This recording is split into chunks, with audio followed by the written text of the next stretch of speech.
Delphine O. Merci Madame la Présidente.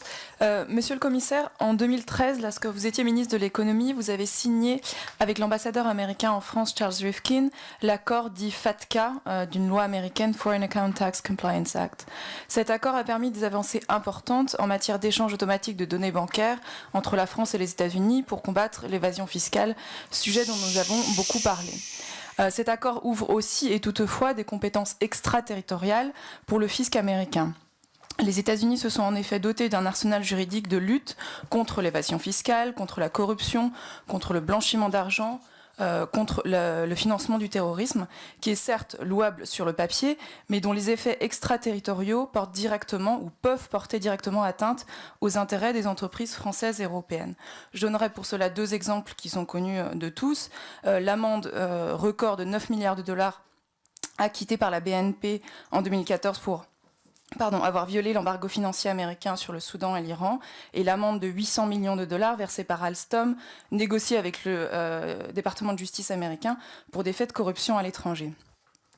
Sans dramatiser, il est permis de penser que les États-Unis se servent parfois de ces outils, non seulement pour lutter contre la corruption, le blanchiment d'argent, etc., mais aussi pour mener une guerre concurrentielle aux entreprises européennes, et je mets évidemment des guillemets au mot guerre.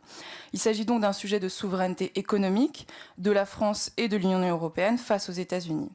Dans ce contexte, la Commission européenne avait adopté en 1996 un règlement unique, un blocking statute, donc un règlement de blocage, qui avait pour but de protéger les entreprises européennes face aux effets extraterritoriaux des lois américaines.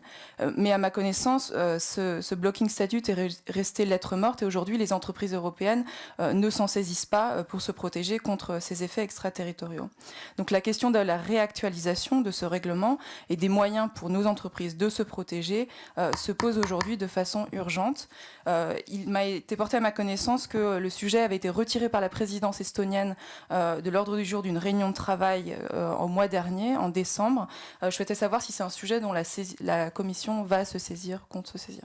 Madame O m'a interrogé sur les accords FATCA, que j'en ai fait signer avec Charles Rifkin à l'époque, et qui ont été un peu la mère ou la source de tous les progrès que nous avons faits en matière d'échange automatique d'informations. Nous les avons dépassés, en même temps ils sont toujours là.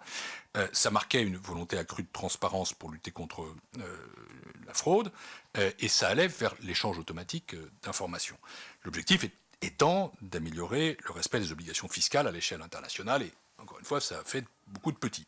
Vous avez rappelé le cas de la BNP et d'autres groupes. Notons que les Européens ne sont pas non plus totalement inertes sur ce terrain-là, et que si j'étais non pas devant une commission du Parlement français, mais au Congrès, on me demanderait à quel titre nous avons demandé à Apple ou à telle entreprise issue des GAFA de payer des amendes ou de s'acquitter d'impôts dus, 13 milliards d'euros quand même pour Apple en Irlande. Mais vous avez raison, il faut travailler sur les outils, il faut travailler sur la réciprocité, et j'essaierai de vous donner une réponse un peu plus précise sur l'état des choses.